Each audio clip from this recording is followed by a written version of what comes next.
Hello, everyone, and welcome back to another episode of Digging Deeper with Todd. But as you can see, Todd is not with us this week. I'll be filling in for him for the week of June 29th. For those of you guys who don't know me, my name is Chris Hilburn.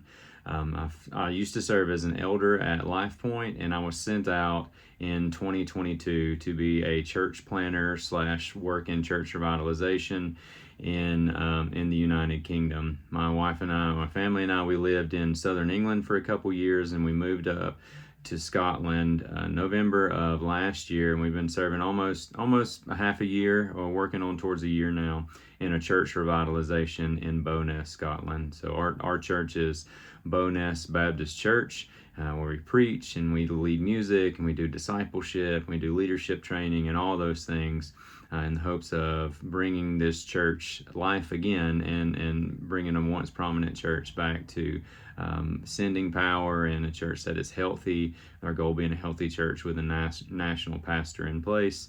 And I work alongside a young guy who is a pastor in training. I'm helping to train him up into the pastor of the church. So that's a little bit about who I am, where I'm coming from Scotland. It's actually sunny, so that may be surprising that you see the sun coming in, but coming from Scotland today, and I'm going to be going through this Digging Deeper with you this week for the week of June 29th. So the first question that we always kind of start out with, we have 3 of them that start out in this review section. We're going to go through these one by one and just kind of work our way through them. So what I'll do is I'll read out the question, give you a chance to pause the video and discuss with the group, and then we'll come back once it's at the relevant point and kind of share some thoughts on each of the questions. But these first 3 questions are not like right or wrong questions. They're just kind of opinion questions where you share what you gathered from the message this past Sunday. So the first one is simply, what did you like in the message? The question is, what did you like in the message? Pause the video. Let's see what you guys come up with. We'll be back. Okay, all right. So the second one then, if we talked about what we liked in the message, now the second question will be, what did you disagree with in the message? Was there anything that was said on Sunday that really just kind of it just kind of stuck with you, but not in a great way? You're wondering, I'm not sure if I agree with that. Maybe it just wasn't very clear. You need some clarity on a certain issue. It's something that stuck out to you. It's helpful to kind of air out those questions. You'll be surprised if others often kind of catch on to the same things, or other people might bring out things that you didn't even think about. So pause the video, discuss those things, and just see if there's anything that you need a little bit more clarity on from the message this past week. Okay, those 2 things. Now let's discuss question number 3 in the review section. What do you remember the most from the message? What was most memorable? Maybe there was a particular point that was shared that you thought, wow, that really spoke to me. God is really speaking to me through this passage. Maybe there was an illustration that was used that you really connected with. Any of those things. Maybe it was the bottom line that really hit home to you, or something along those lines. What was most memorable from the message this past Sunday? Again, no wrong answers. Just share what you guys have. Just pause the video and see what you come up with. Okay, so we've kind of done those review questions now. Now we're going to work into sort of what would be like icebreaker questions. They're titled My Story Questions here now for the sake of the Digging Deeper videos. But these are kind of like, again, these questions that help get you thinking and help processing this truth that we're talking about. So the first question under the My Story section is, have you ever been in a situation where you felt totally in over your head? And the second part of that is what made you feel that way? This probably is going to be personal stories, but don't be afraid to open up and share those. You never know how it might help someone else, or even help you if you share those things. Just a little bit of vulnerability shown there. So pause the video. Let's see what stories we have to hear in the group.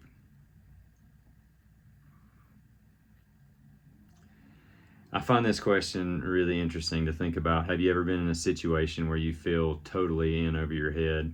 as someone who has served in missions and on the mission field full time now, and I used to be the missions kind of coordinator at Life Point and led the trips to Mexico for a number of years and went to India and Montgomery and all these different places, and England in 2018 is part of the reason why we wound up here. But have you ever felt totally in over your head? I feel like that is a fairly regular experience for those who serve in full-time ministry, maybe especially for missionaries. You feel that you've been sent to a place that is calling for more out of you than you feel like you're able to do. Just feel totally in over your head. I feel like that actually quite a lot. I just think, how am I ever going to do this? This is beyond my scope of means. But God is always gracious in that's usually right where He wants us to be, so that we serve Him and rely on His grace, and we give Him the glory for the things that happen, which actually leads a little bit into what we're going to be discussing in just a minute and digging deeper, but I don't want to get too far ahead. But yeah, the question, have you felt totally over your head? Yeah, I feel that a lot. I feel like just a lot of times totally ill-equipped to do what God is calling me to do. But I think that may actually be the right place to be in the end, is to feel that way. Right, so the second question for the My Story section then. Why do you think people make excuses for anything? That's a bit of a loaded question. Why do you think people make excuses for anything? So the second question of My Story. Pause the video, see what you come up with, and come right back. As I read that question, why do you think people make excuses for anything? I think that the way I'm reading that, I think the way that that's being asked is sort of like, why do you think people are so ready to make excuses for everything, for any little thing? There's always an excuse for not doing something or excuse for why we did something. Why do people make excuses for everything? Why do they make excuses for anything at all? There's a whole host of reasons why. I think a lot of people feel like, we all feel like we're the main characters in our own story, and we know that not everybody is the main character in the story. So when all these main characters clash, it's interesting that the excuses that sometimes come out for the way we did things, or where we messed up, or maybe why we didn't do what we should have done, or any of those things. But honestly, I just feel like people are willing to make excuses for everything. That may not totally be the case. That may just be a little bit of projection on my part, so you'll have to forgive me for that. But I did find an interesting conversation, and I hope that interesting question, and I hope that the conversation that you had in the group was interesting as well. Okay, so now let's get into the digging deeper part of the passage, or of this week, of the digging deeper. So in this section, we'll have 5 questions. Again, read out the questions a couple times for you. You guys hopefully have hard copies of the questions there and have thought about this ahead of time.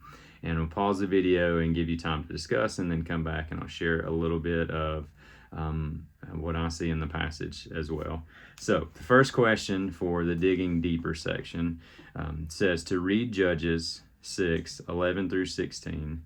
What does Gideon's response in verse 13 reveal about his view of God and his current circumstances? So after you read Judges 6:11 through 16, look at verse 13. What does Gideon's response in that verse reveal about his view of God and his current circumstances? Pause the video, see what you come up with.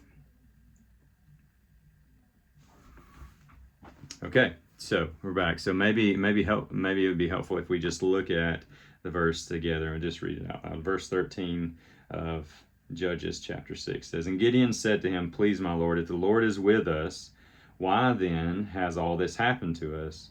And where are all his wonderful deeds that our fathers recounted to us, saying, Did not the Lord bring us up from Egypt? But now the Lord has forsaken us and given us into the hand of Midian.'" And that might be a little bit of a surprising verse to read in a Bible study, but it's a very honest question that's asked, that's given from Gideon to this angel here, which later revealed as the Lord. And I actually really appreciate those honest questions. I feel like once you get to that point where you can be really gut level honest, then you can really start to make some progress. I think what's happening here is that Gideon simply cannot understand why the Israelites were suffering as they were. He couldn't understand, because if Yahweh was indeed with his people, then why were they suffering? Why was all this happening? All the mighty deeds of God were simply things of the past. These are things that all their fathers talked about, but he had never seen them in his life. These things don't just don't happen anymore. Just look around you. That's kind of what Gideon is saying here. I can't see, you're saying God is with us, but I can't see how that's true, because if God is indeed with his people, why are we suffering? All these mighty deeds of God are just things that people of the past that our fathers say happened, but I just don't see it. Gideon failed to realize that their condition was the result of their abandoning God, not God abandoning them. Gideon felt like God had abandoned them, and he used the afflictions that he felt and saw around him to argue that God was not with him. He was using all these hard things that they were going through, these afflictions, to argue that because these things are present, God is not here with us. But it's really sin and not affliction that argues God's absence. I'll say that again. I think it is sin and not affliction that argues God's absence. If you ever feel like you are far from God, or God is far from you, just realize that you are the one who's moved. It's sin, not affliction, that argues God's absence. Similarly, I think people blame God for all the suffering in the world. This is a common thing that we hear from unbelievers. We say, unbelievers will say, there's too much suffering in the world for a God to exist, so therefore God does not exist. So then the easy answer to that is to ask them, okay, God doesn't exist. That's what you say. There's still all the suffering in the world. Who's to blame for it? I don't think there's a really good answer for that. I think that sin argues God's absence, not affliction, right? It's mainly the sins of human beings that are responsible for the suffering that we face in the world. But we kind of get those things mixed up. And I think that's kind of what Gideon's going through here. It's this really honest moment, though, where he's saying, where's God at? Where is God in all this? We are facing so much pain and so much suffering. How can he possibly be here? Okay, going into question 2 then. Question 2, Digging Deeper, says, in verse 15, Gideon says, please, Lord, how can I save Israel? And what does this excuse say about how he sees himself? It's a really pointed question, because it is indeed an excuse. So Gideon asks, how can I save Israel? And what does that excuse say about how he sees himself? Pause the video for just a minute, see what the group comes up with, and we'll come right back and share some thoughts with you.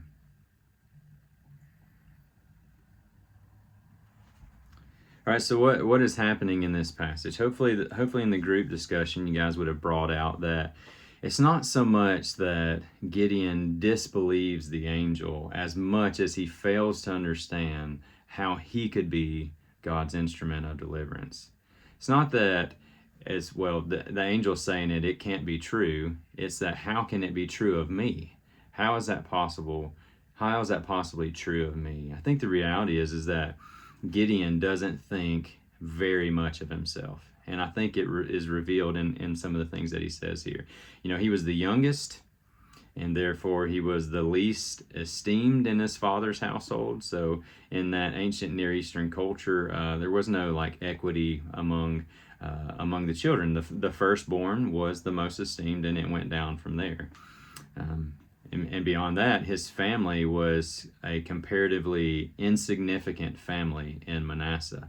Again, the tribal with things we don't understand in the same way today in our culture.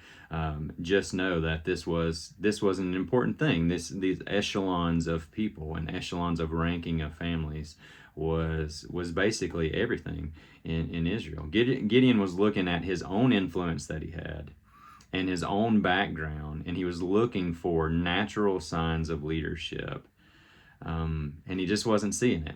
He was looking at, well, I'm the youngest in my family, and our family's not even that important. How could I possibly be the leader that you're talking about? You need to go talk to the older brother. You need to go talk to the other more important families. That's who you need to go and talk to. he was looking for natural signs of leadership. But God was promising this kind of supernatural enablement, and it's not quite what he's understanding yet. So Gideon's response to this divine word from the angel, from the Lord here, is the first in a series of responses and actions that kind of characterize him as lacking in faith. And it shows kind of like this further deterioration, this further like cast in a negative light of the judges in the time of the judges here. So at our church at Bowness Baptist, we just finished preaching through the book of Ruth, which takes place during the time of the judges. Basically, you read the last verse in Judges, and it says, "In those days there was no king in Israel. Everyone did what was right in his own eyes." Pure chaos. And we have the beautiful story of Ruth that comes to the end of it, and this is where the king comes from. And then we go into 1 Samuel, where it kind of explains, like, these are the chronicles of the king.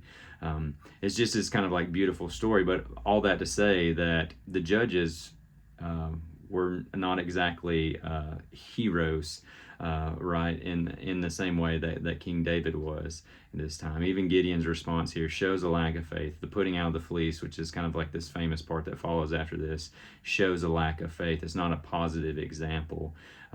So Gideon just doesn't really think very much of himself. He doesn't really seem to have a lot of faith, so he makes excuses for himself. All right, question number 3, digging deeper. So how does the Lord respond to Gideon's excuse in verse 16? And what does that tell us about God? Now we're getting to the meat of it. We know what Gideon thinks about himself. What's really important is what God has to say and what God's character is that shines through this.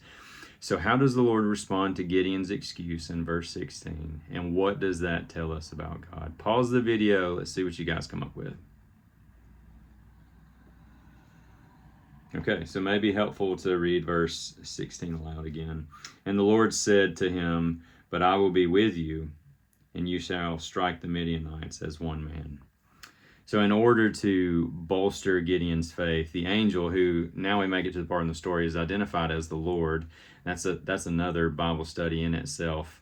It's theophany, Christophany, all these things. Throw out those words as little breadcrumbs if you're interested in going down the trail.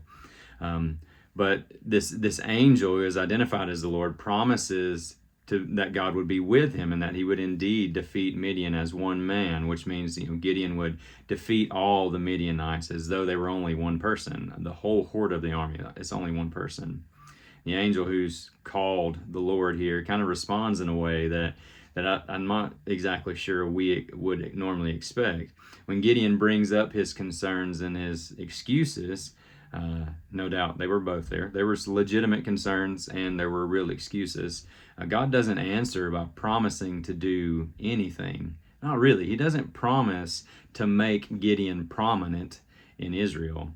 He doesn't promise to make Gideon mighty, though he had already called him a mighty warrior earlier in this. God doesn't promise to do anything in the sense that we might think. Preemptively prepare Gideon for the task by making him renowned or giving him supernatural abilities or even really good natural abilities. But what God does promise in this story, and what God did promise in this story, was his presence. Did you catch that in the passage? What God promised was his presence. The Lord promised that he would be with Gideon, and he assured Gideon that he would have success. He didn't supernaturally strengthen Gideon or make him renowned in Israel. But what he did do was promise to be with him and that he would succeed in all that he was being asked to do. So God promised that he would be with him. All right, question number 4. So question number 4 of the Digging Deeper section. Why do you think God called someone like Gideon, who was fearful and insecure, rather than someone who was strong and confident? Why do you think God called this person? Why do you think God called Gideon, this kind of whining complainer who was fearful and insecure, rather than someone who was strong and confident and who would take the reins and go? Pause the video, see what you guys come up with. Right, I'm sure there was some good discussion surrounding that. What I find really funny about this passage is the undertones of humor throughout it. What's really interesting is the very first interaction we have in there. Gideon is called this mighty warrior by the Lord, and yet he is threshing wheat in a wine press. And 21st century Western American Christians, we think, okay, threshing wheat in a wine press. What does that mean? It's not some sort of euphemism. It was really what's happening. So a little explanation. So to thresh wheat, basically you cut down the wheat stalks, you beat out the grain, right? So the grain is laying out, but there's still little bits of non-edible pieces on it called chaff. So basically how you separate those is you go up on a hilltop where it would naturally be windy, you throw the grain up into the air, and the wind would blow and separate the chaff from the wheat. A wine press would have been something that was carved out into stone, like a depression down in the stone where they would put all the grapes down in, and then people would go and step on the grapes and squeeze out all the juice for making wine. The wine press was really low, but to thresh wheat, you needed to be high up on a hill. Gideon is hiding. He's threshing wheat in the wine press because he doesn't want to draw the attention of the Midianites. He's not up there throwing his wheat up in the air so that he might be seen. He's actually hiding to do his work. And the angel comes up to him and says, "You mighty man of Israel," right? So there's this interesting little humor that's going on throughout this. But Gideon is hiding, and he makes excuses about being weak. He was obviously fearful, and he was quite insecure as well. But all that to say, let's not be too hard on Gideon, because he was also well aware of the legitimate threats around him. This is why he's hiding, doing his work. He understands what he is up against, and he thinks he's not strong enough to accomplish the task. So two things are at play here. Gideon has a good grasp of the tough situation they're in, and he knows himself and his shortcomings. However, it's when a person is fully conscious of his own weakness and the difficulties of the situation that the Lord has put him in that the Lord takes him and uses them. So it's when a person is fully conscious of their own weakness and the difficulty of the situation that they're in that the Lord will take them and use them. The person who relies on their own innate strength and their own abilities is not likely to draw upon the Lord's grace, nor give him glory for anything that is achieved, because they would have done it on their own power. It's equally true that the Lord saw not only the man that was weak and self-conscious, but he saw the man that could be the strong, resolute, and courageous leader of Israel. God didn't just see the weak, insecure, frightened man. He saw what he could be, the strong and courageous leader of Israel, which Gideon becomes in the following chapters. And that's why we know the story of Gideon, because of who he became. Not because of the scene that he presently is in here, weak, hiding from threats, self-conscious about himself. That just sets the scene for the man he is to become. Ultimately, why would God call people who are fully conscious of their own weakness and the difficulty of the situation that they're in? Is because he can use them.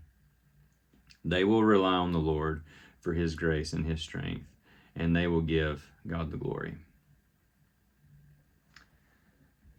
Wow, we've made it to the last question here already. Question number 5, digging deeper. Let's look at this question here. What excuses do people give today to avoid doing what God wants them to do?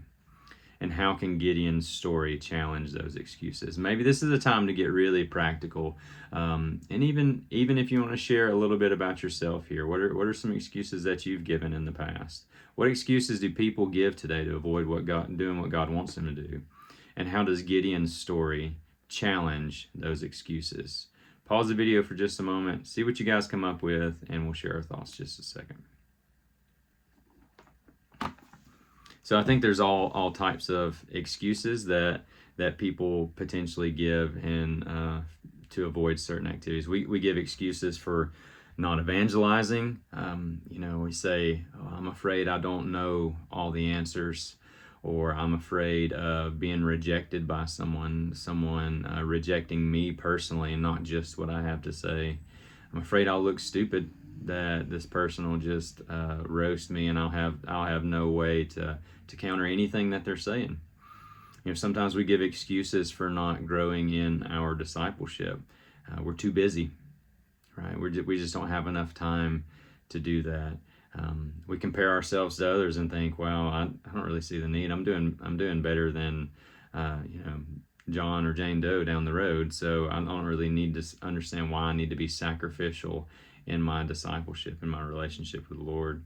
I mean, sometimes we give excuses for not starting ministries or taking part in ministry or serving at the church. And we think to ourselves, Lord, what can I do? What can you do with me? I'm just me. I think that this story speaks directly to those, and I hope that you guys are kind of making some of the connections here. Is that, some of these excuses we make are some of the very same ones that Gideon made. And what we need to remember is what is promised. I think we need to be careful to avoid the promise of success in all that we do, but rather we should focus on the promise that God gives Gideon, that God would be with us. In the Great Commission in Matthew chapter 28, verses 18 through 20, we are told what we as Christians and what we as the church should be about. All that we do is about making disciples, growing disciples in the faith, and making new disciples. That's what we are to do. Go and make disciples of all nations. And the best part about that passage is the very last verse, where Jesus promises to be with us even unto the end of the age. Just as God promised Gideon that his presence, that he would be with us, Jesus promises us that as we go and make disciples of all nations, that he will be with us, even unto the end of this age, until Jesus' second coming, till he returns to make all things right. Jesus will be with us. This passage starts with the words from the angel, "The Lord is with you, mighty warrior." That's a strange way to begin a conversation, but it focuses Gideon, and it focuses us as the reader. It focuses our attention on the central issue in this narrative, the central issue in this passage. And the central issue is, where is God when you need him? Where is Yahweh when you need him? Well, his promise in this passage is that he will be with us. And it's carried on through Jesus in the New Testament, where Jesus said, "Go and make disciples of all nations, and I will be with you even unto the end of the age." I hope this video was helpful for you guys, and I'm thankful for another opportunity to be able to share with you. We love you, LifePoint. There's nothing you can do about it.